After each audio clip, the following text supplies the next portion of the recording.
태풍이 지나가고 또 태풍이 올라오고 있다는 뉴스를 들으면서 자연스럽게 태풍이 제발 좀 비켜가기를, 태풍으로 인한 피해가 최소화되기를 위해서 기도했습니다. 반복된 재난에 힘들어하는 분들을 위해서 기도했습니다. 그러면서 동시에 왜 이런 재난들은 하필 가난하고 삶에 힘겨운 분들에게 더 큰 피해와 고통을 반복적으로 주는지 원망의 마음도 들었습니다. 그러다가 문득 예전에 들었던 태풍이 주는 유익이라는 그 글이 떠올랐습니다. 태풍이 육지를 통과해 지나가기 때문에 해로운 것처럼 보이지만 온 인류가 살아가기 위해서는 태풍이 꼭 필요하다는 겁니다. 지구는 태양으로부터 빛과 열을 계속해서 받아들이고 있는데 지구가 둥글다 보니까 열 에너지에 불균형이 생깁니다. 적도지방은 열을 과하게 받으면서 열 에너지가 계속 쌓이고 극지방은 적게 받으면서 열 에너지가 상대적으로 부족하게 됩니다. 태풍은 지구의 이런 에너지 불균형을 해소하기 위해 저위도에 있는 따뜻한 공기가 바다로부터 수증기를 공급받으면서 강한 바람과 비와 함께 고위도로 이동하는 현상입니다. 태풍 덕분에 지구의 열 에너지가 순환하면서 균형을 맞추게 되고, 그리고 그것 때문에 생명체가 살아갈 수 있는 환경이 만들어지는 겁니다. 만약에 태풍이 없다면 적도와 극지방의 에너지 불균형 때문에 지구는 생명체가 살아갈 수 없게 됩니다.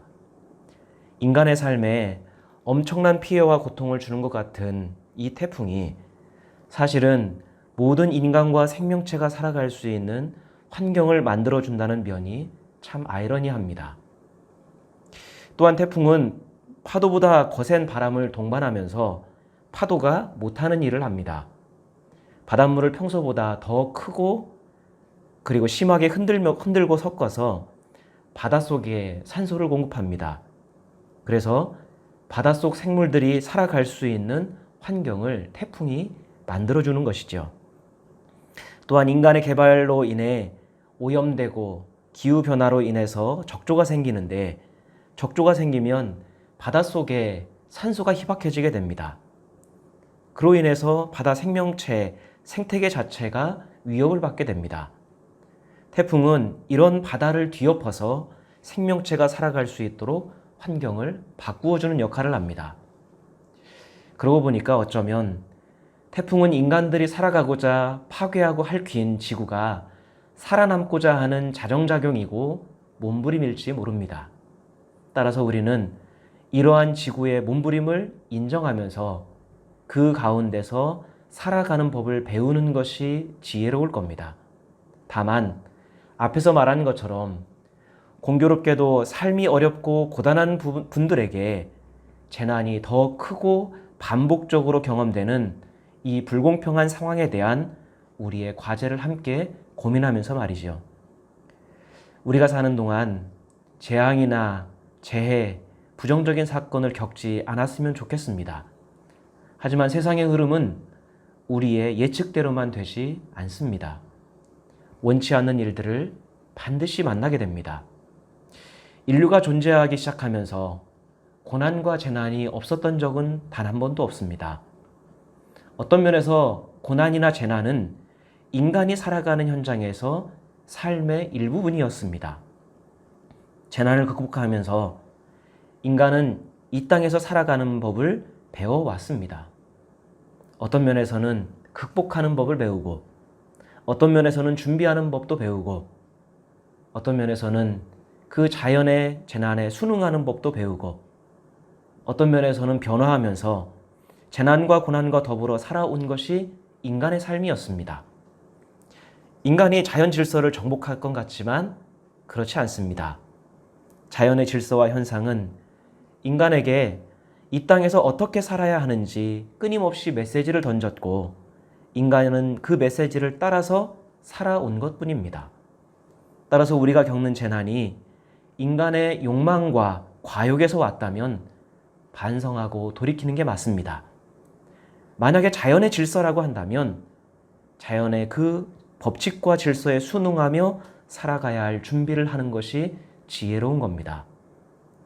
코로나가 지속되고 있습니다. 코로나는 우리의 삶에 예기치 않게 찾아와서 우리가 지금껏 살아왔던 방식과 가치관에 대해서 되돌아보도록 만들었습니다. 특히 코로나의 이 태풍은 우리가 믿어왔던 믿음의 토대와 신앙의 가치관들까지 다 뒤흔들고 있습니다. 우리의 신앙의 진실성에 대해서 도전을 하고 우리가 생명처럼 여겨왔던 것들에 대해서도 다시금 돌아보고 점검하도록 만들었습니다.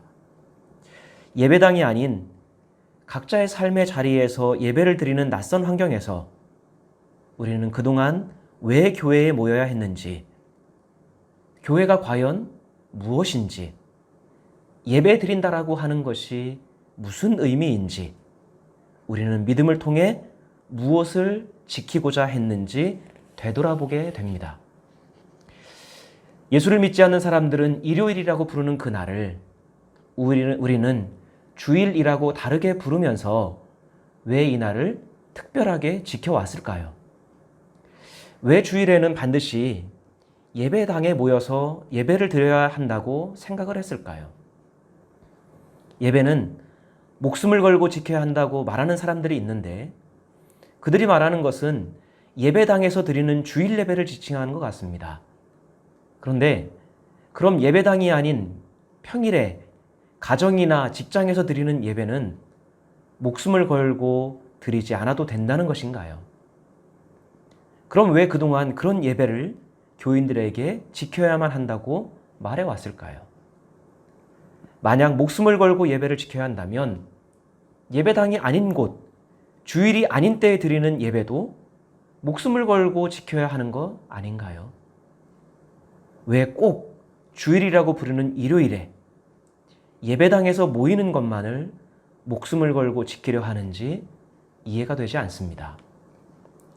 이것은 주일에 대한 이해, 예배에 대한 이해가 잘못되었거나 불완전한 것 때문이 아닐까요?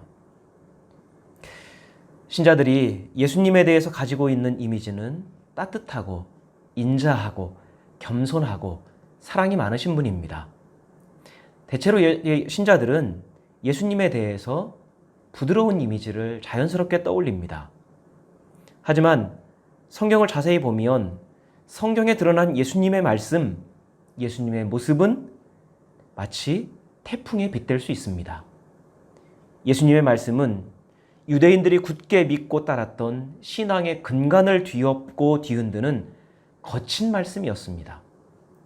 율법에 대해 정면으로 부정하는 것처럼 보였고 종교 지도자들을 비롯한 권력자들을 향해서 거칠게 도전하셨습니다.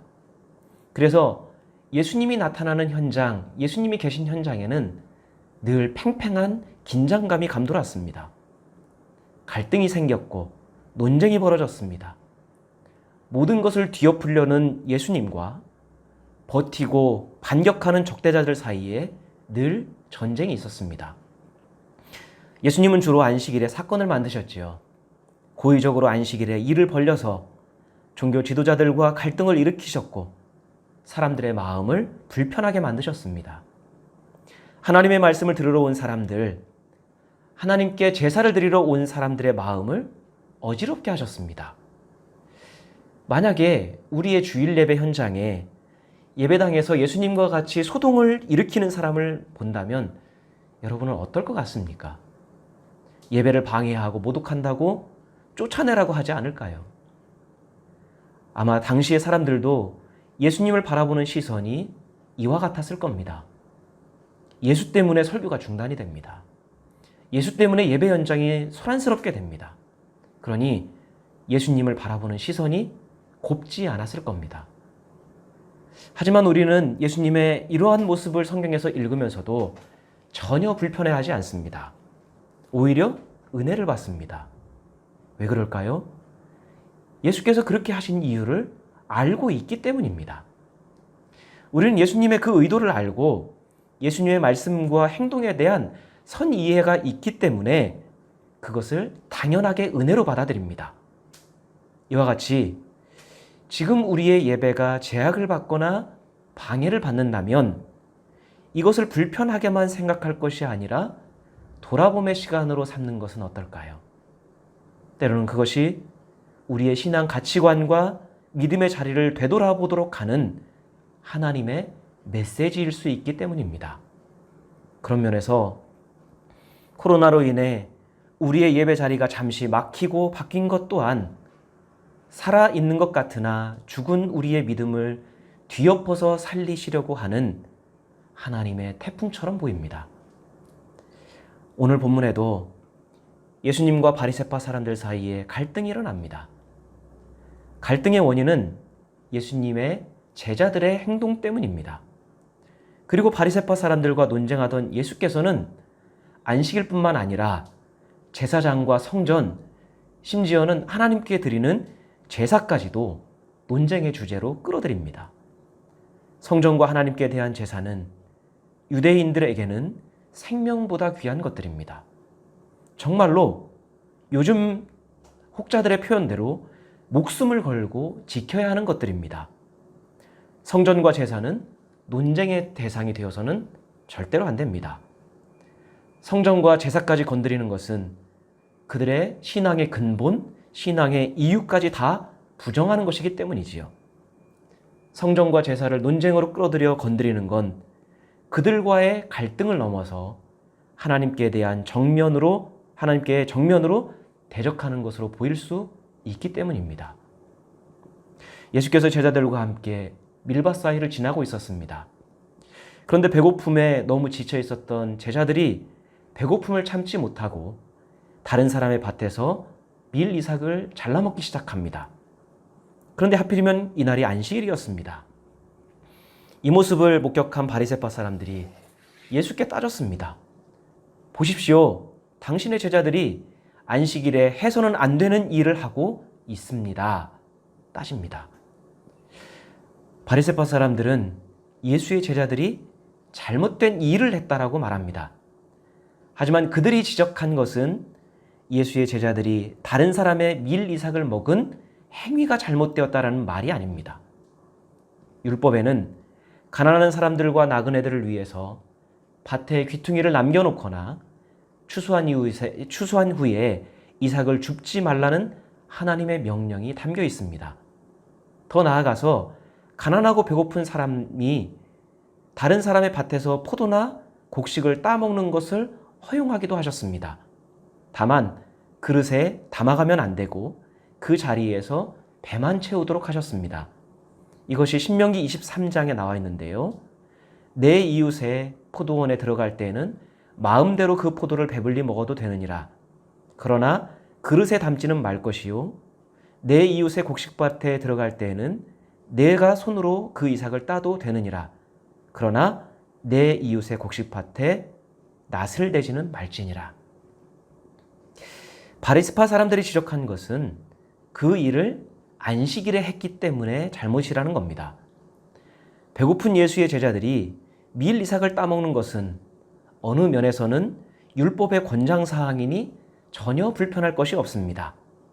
하지만 왜 그것을 안식일에 했냐는 거예요. 안식일법의 기준에서는 그 행위가 눈에 거슬리는 겁니다. 바리새파 사람들은 예수의 제자들이 배가 고파서 밀 이삭을 따먹는 것을 일로 본 겁니다. 추수하는 행위로 판단한 겁니다. 그들의 말에 예수께서는 두 가지 이야기를 꺼내십니다. 하나는 그들이 성군으로 존경하는 다윗에 관한 이야기이고, 하나는 그들의 신앙을 지도하고 도와주고 있는 제사장에 관한 이야기입니다. 우선 다윗이 관련되어 있던 사건을 이야기하십니다. 오늘 본문 말씀 3절, 4절 말씀입니다. 예수께서 그들에게 말씀하셨다. 다윗과 그 일행이 굶주렸을 때에 다윗이 어떻게 했는지를 너희는 읽어보지 못하였느냐? 다윗이 하나님의 집에 들어가서 제단에 차려놓은 빵을 먹지 않았느냐? 그것은 오직 제사장들 밖에는 자기도 그 일행도 먹어서는 안 되는 것이었는데 말이다. 이 말씀은 사무엘상 21장에 나오는 사건에 대한 언급입니다. 사울에게 쫓기고 있었던 다윗은 높당에 이르러서 제사장 아히멜렉을 찾아갑니다. 그리고 자신이 왕의 명령을 극비리에 수행하고 있다고 거짓말을 하면서 자신과 일행이 배가 너무 고픈데 먹을 것을 좀 달라고 합니다. 그 말을 들은 제사장 아히멜렉은 일반 사람들이 먹을 수 있는 빵은 없고 제사장만 먹을 수 있는 거룩한 빵인 소위 진설병만 있다라고 말합니다. 진설병은 성소에 진열해 놓았다가 새로운 빵으로 교체가 되면 버리지 않고 제사장이 먹어야 했던 음식입니다. 이것이 율법의 명령입니다. 그런데 제사장 아히멜렉은 제사장만 먹는 그 거룩한 빵을 주겠다고 말합니다. 대신에 여자와 관계를 하지 않은 정결한 상태라면 주겠다라고 말합니다. 그 말에 다윗은 자신과 자신의 부하들이 며칠 동안 여자를 가까이 하지 않았기 때문에 정결한 상태라고 말합니다. 줄 수 있는 다른 음식이 없었던 제사장 아히멜렉은 제사장만 먹을 수 있는 그 거룩한 빵을 다윗에게 주었고 다윗의 일행은 그 빵으로 배고픔을 면하게 됩니다. 예수께서 이 사건을 언급하시는 이유가 뭘까요? 만약에 당신들이 하나님과의 언약의 시작으로 여기며 존경하는 다윗도 당신의 기준대로 한다면 율법을 어겼다라는 겁니다. 만약에 그들의 기준대로 한다면 예수의 제자들은 안식일에 단지 추수 행위를 한 것이지만 다윗은 제사장만 먹을 수 있는 거룩한 음식을 속여서 먹은 겁니다. 율법을 어긴 행위로만 본다면 다윗의 행위가 더 중대한 범죄입니다. 하지만 다윗이 제사장의 음식을 속여서 먹은 일에 대해서 바리새파를 비롯한 어떤 종교 지도자들도 문제라고 여기지 않았습니다. 어쩌면 그 이야기를 들으면서 당연하게 여겼을지 모릅니다. 왜 그럴까요? 다윗의 언약으로 인해서 자신들이 지금 하나님의 백성으로 살아가고 있기 때문입니다. 어떤 면에서는 궁지에 몰린 다윗이 제사장의 빵으로 배고픔을 해결했기 때문에 하나님의 뜻을 이룰 수 있었다라고 정당화했을지 모릅니다. 그래서 예수님은 다윗 일행의 굶주림과 자신의 제자들의 굶주림을 나란히 놓고 거룩한 빵을 먹는 것과 안식일에 밀 이삭을 먹는 것이 도대체 무엇이 다른지를 반문하고 계신 것이죠. 다윗이기 때문에 무엇이든지 다 용납될 수 있는 건가요? 다윗이 아니라 예수의 제자이기 때문에 더 엄격하게 바라보는 것인가요? 도대체 바리새파 사람들이 내세우고 있는 그 율법의 기준, 신앙의 기준은 누구를 위한 것인지 질문하시는 겁니다.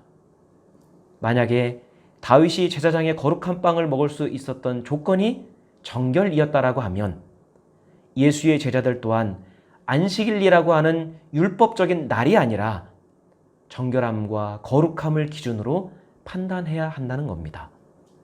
그것이 아니라 배고픔에 처한 이의 생명에 관한 것이라도 둘이 다를 것이 없다는 것이죠. 이 이야기에 이어서 예수님은 또 한 인물을 거론하십니다. 바로 제사장입니다. 오늘 본문 5절 말씀입니다. 또 안식일의 성전에서 제사장들이 안식일을 범해도 그것이 죄가 되지 않는다는 것을 율법책에서 읽어보지 못하였느냐. 예수님은 다른 사람도 아닌 제사장이 안식일법을 어기고 있다고 말씀합니다. 우리가 알듯이 율법에 의하면 안식일에는 그 누구도 일을 하지 말아야 하는데 제사장은 안식일에도 일을 하고 있다는 것입니다. 우리 레위기 말씀과 민수기 말씀 같이 한번 읽어보겠습니다. 안식일이 올 때마다 아론은 이스라엘 자손을 대신하여 이 음식을 주 앞에 늘 차려 놓아야 한다. 안식일에도 1년 된 흠없는 어린 순양 2마리를 기름으로 반죽한 고운 밀가루 10분의 2 에바의 곡식제물과 거기에 맞는 부어드리는 제물과 함께 바쳐라. 안식일에는 날마다 바치는 번제와 부어드리는 제물 외에 안식일 번제를 따로 바쳐야 한다. 레위기의 말씀에 따르면 제사장은 안식일에 성소에 들어가서 거룩한 빵인 진설병을 차리는 일을 해야 합니다. 안식일마다 이 일을 해야 합니다. 또 제사장은 안식일에도 제사를 드려야 합니다. 안식일 번제가 따로 있습니다. 짐승을 잡아 하나님께 제사를 드리는 것은 쉬운 일이 아닙니다. 중노동에 가깝습니다. 그런데도 제사장은 안식일마다 이런 고된 일을 해야 합니다. 그렇게 보면 제사장은 안식일을 지킨 적이 단 한 번도 없습니다.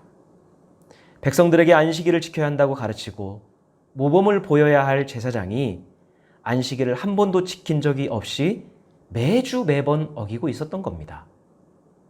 하지만 제사장이 안식일에 하는 일을 죄라고 보는 사람은 없습니다. 안식일을 범하는 게 아니라 안식일을 거룩하게 지킨다라고 봅니다. 그것이 하나님께 제사를 드리는 행위이기 때문일까요? 우리에게 비유하면 주일에 교회에 와서 예배드리는 중요한 역할을 하니까 죄가 되지 않는 걸까요? 그렇지 않습니다. 제사 행위 자체가 거룩한 게 아닙니다. 제사장이 안식일에 행하는 그 제사가 자신이 아니라 백성들을 위한 것이기 때문에 거룩한 겁니다. 생명을 살리시려는 하나님의 뜻에 맞는 행동이었기 때문에 오히려 거룩한 행위가 되는 겁니다. 마찬가지로 자기 제자들이 밀 이삭을 따먹는 행위 또한 생명을 위한 것이라면 정죄해서는 안 된다는 것입니다. 그래서 뒤이어 예수께서 이렇게 말씀하시는 겁니다. 우리 오늘 본문 말씀 6절, 8절 같이 한번 읽겠습니다. 내가 너희에게 말한다. 성전보다 더 큰 이가 여기에 있다. 나는 자비를 원하고 제사를 원하지 않는다 하신 말씀이 무슨 뜻인지 알았더라면 너희가 죄 없는 사람들을 정죄하지 않았을 것이다. 인자는 안식일의 주인이다. 바리새파 사람들은 사람의 목숨보다 안식일 율법에 주목했습니다. 생명을 구하기 위한 자비와 선행보다 제사 드리는 것이 안식일에 대한 도리라고 여겼습니다. 하지만 예수님은 호세아서의 말씀을 통해 하나님이 진정으로 원하시는 것이 무엇인지 말씀하십니다. 하나님이 원하시는 것은 제사를 드리는 그 행위보다 자비를 베푸는 것입니다. 자비를 베풀지 않는 생명을 경시하는 예배는 하나님께서 거부하십니다. 그것을 예배로 인정하지 않으십니다. 그렇다면 그들은 하나님의 진심도 모르면서 자신들의 잘못된 신앙을 기준으로 사람들을 판단하고 정죄하고 죄인으로 만들었습니다. 하나님이 안식일을 통해 그리고 율법을 통해 무엇을 원하시고 무엇을 이루고자 하시는지 도외시한 채 자기들의 종교적 열정과 지식에 도취가 되어서 사람들을 정죄한 그들이야말로 꾸준히 율법을 어겨왔던 사람들입니다.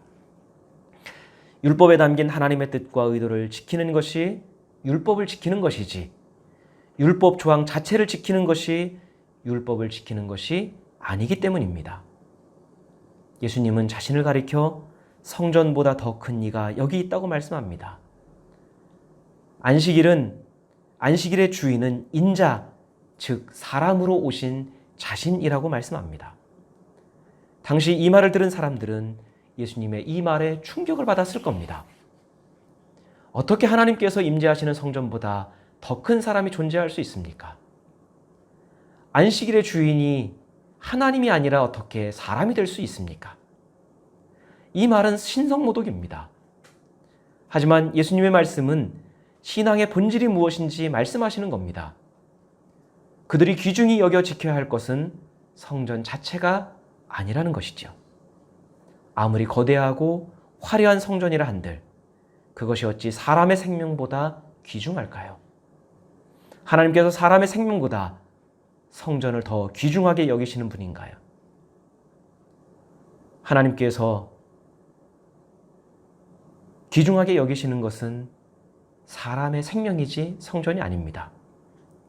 안식일을 철저히 지켜서 성전에 제사 드리러 온 사람들로 가득 차면 하나님이 영광을 받으실까요? 제사 드리는 사람들의 마음속에 하나님을 경외하는 마음도 없고 생명에 대한 존중도 없고 오로지 자신들의 종교적 욕망을 충족시키기 위해서 제사를 드린다면 하나님께서 과연 그 제사를 받으실까요? 그것이 과연 진실한 예배이고 거룩한 성전의 모습이라고 할 수 있을까요? 오늘의 사건은 1절에 보면 그 무렵에 예수께서 안식일의 밀밭 사이로 지나가셨다로 시작합니다. 그 무렵에라는 말은 앞선 마태복음 11장의 마지막 부분을 가리킵니다. 11장의 마지막 부분에 예수께서는 여러 가지 가르침 이후에 우리가 잘 아는 11장 28절의 말씀을 하십니다. 수고하며 무거운 짐진 사람들은 모두 내게로 오너라. 내가 너희를 쉬게 하겠다. 당시에 많은 특혜를 누리며 편안하게 생활하던 종교 지도자들은 삶에 지치고 허덕이는 사람들에게 지속적으로 종교적 의무를 강요했습니다. 율법을 지키지 못하는 사람들에게 저주와 심판을 선고했습니다. 사람들은 내려놓을 수도 없는 종교적인 짐, 율법의 짐이 너무 무거웠습니다. 그 무게 때문에 사람답게 하나님의 백성답게 살 수가 없었습니다. 이것을 아신 예수께서는 수고하고 무거운 짐진 자들을 쉼으로 초청하셨습니다. 그러고 나서 뒤이어 오늘 본문의 사건이 나오는 것입니다. 그렇다면 오늘의 본문은 왜 사람들이 수고하고 무거운 짐을 진 것인지, 누구 때문에 그러한 것인지, 어떻게 해야 쉼을 누리는지를 말씀하신 겁니다. 그들이 예수 안에서 진정한 쉼을 누리려면 그들이 그토록 존중하고 의지하고 있는 성전, 안식일, 제사, 제사장에게서 탈출해서 신앙의 본질을 깨닫고 신앙의 본질로 돌아와야 합니다. 신앙의 본질, 하나님께서 성전과 제사와 율법을 통해서 요구하시는 것을 알지 못하는 이상 절대로 쉼은 없기 때문입니다. 얼마 전 기독교를 대표한다는 사람들이 코로나로 인해 많은 사람이 힘겨워하니 대면 예배를 몇 주만 중지해달라는 요청에 예배는 목숨과도 같기 때문에 절대로 양보할 수 없다고 교회를 사업장 취급하지 말라고 했다고 합니다. 우리가 목숨을 걸고 지켜야 하는 것이 과연 예배일까요? 하나님께서 선지자들을 통해 때로는 예배를 중단하라고 예배보다 자비를 베푸는 것을 원하신다고 말씀하신 것은 그러면 도대체 무엇인가요? 생명 존중이 없는 예배, 생명을 구원하는 삶이 없는 예배는 예배가 아니라고 말씀하시는 거 아닌가요? 그럼 우리가 모여서 드리는 예배가 생명을 위협하는 칼이 된다면 예배를 잠시 멈추어야 되는 거 아닌가요? 우리는 예배 자체를 목숨 걸고 지키는 게 아니라 예배 속에서 나누어진 하나님의 뜻을 목숨을 걸고 지켜야 합니다. 교회를 사업장 취급하지 말라니요. 그러면 교회는 거룩한 것이고 성도들이 일하는 사업장은 부정한 곳인가요? 하나님이 교회에만 계시고 성도들의 사업장에는 안 계신가요? 지금 교회에서 벌어지는 수많은 소문들, 추악한 일들을 본다면 교회가 사업장보다 나은 게 도대체 무엇일까요? 예배를 드리기 때문에? 과연 그럴까요? 결국 교회를 사업장 취급하지 말라고 하는 말은 말로는 모든 일이 다 하나님의 성직이라고 말은 하면서 결국 돈을 버는 곳, 생계를 위해서 살아가는 곳은 거룩함의 격이 떨어진다고 생각하는 본심을 드러내는 말일 뿐입니다. 그럼 거룩하지 않은 사업장에서 거룩하지 않은 돈이 모이는 교회는 거룩한가요? 그러면서 헌금이 성도의 의무라고 설교하는 것은 모순이 아닐까요? 오히려 성도의 삶에서 행하는 성도들의 거룩한 일과 삶이 지켜지도록 교회가 먼저 양보하고 교회 먼저 희생하고 교회가 그 자체를 격려해야 하는 거 아닐까요? 어느 신약학 교수께서 하신 말씀을 되새겨볼 필요가 있습니다.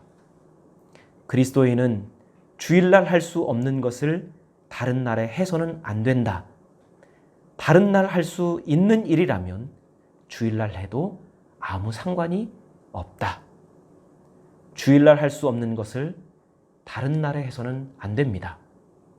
다른 날에 할 수 있는 일이라면 주일날 해도 상관이 없습니다. 신자는 주일이라는 날과 다른 날을 구분해서 이중적으로 살아가는 사람들이 아닙니다. 예배는 목숨을 걸고 지키면서 자비와 선행은 선택하며 살아가는 사람들이 아닙니다. 교회는 거룩한 곳이니까 지켜야 하고 세상은 거룩하지 않으니까 어찌돼도 상관없는 것이 아닙니다. 우리의 일상이 주일을 통해 거룩해지고 일상이 예배와 같이 하나님의 뜻을 행하는 삶을 목숨을 걸고 지키는 겁니다. 교회 자체가 거룩한 곳이 아니라 교회가 하나님 나라를 위해 존재하고 하나님 나라의 정신이 행해질 때 거룩해지는 겁니다. 우리는 그런 교회를 지키려고 하는 것이고 그리고 그런 교회는 세상에 신앙을 명목으로 예배라는 칼을 들이밀지 않습니다. 예수께서는 잔잔하던 성전에 제사의 태풍으로 오셨습니다. 하나님의 백성의 삶을 뒤흔들고 뒤엎는 태풍이 되셨습니다. 그들의 신앙, 그들의 믿음, 그들이 따르는 신조가 그들과 세상을 죽이는 적조였기 때문입니다. 그 적조가 그들 자신만이 아니라 세상을 죽게 만들고 있었기 때문입니다. 태풍이 되신 예수는 그 모두를 뒤엎어서라도 그들을 살리고 그들을 통해 세상을 살리시려고 한 겁니다. 예수께서는 죽음의 질서를 성전 안에 있는 율법을 이용하는 그 죽음의 질서를 생명의 질서로 바꾸시기 위해서 스스로 거친 태풍이 되신 겁니다. 그리고 나서 십자가에서 잠잠히 소멸하셨습니다. 그동안 교회에 신자들의 믿음에 너무 많은 적조들이 끼어 있습니다. 숨을 쉬지 못할 정도로 생명이 존재할 수 없을 정도로 오염되어 있습니다. 숨을 쉴 수 없는 곳이 되자 신자들이 떠나기 시작한 것, 그것이 신앙에 적조가 끼어 있다는 징조입니다. 세상 사람들이 바라볼 때 교회는 거룩한 곳이 아니라 따라오고 오고 싶은 곳이 아니라 거부하고 조롱의 대상이 되었다면 그것이 곧 우리 안에 신앙에 적조가 낀 현상입니다.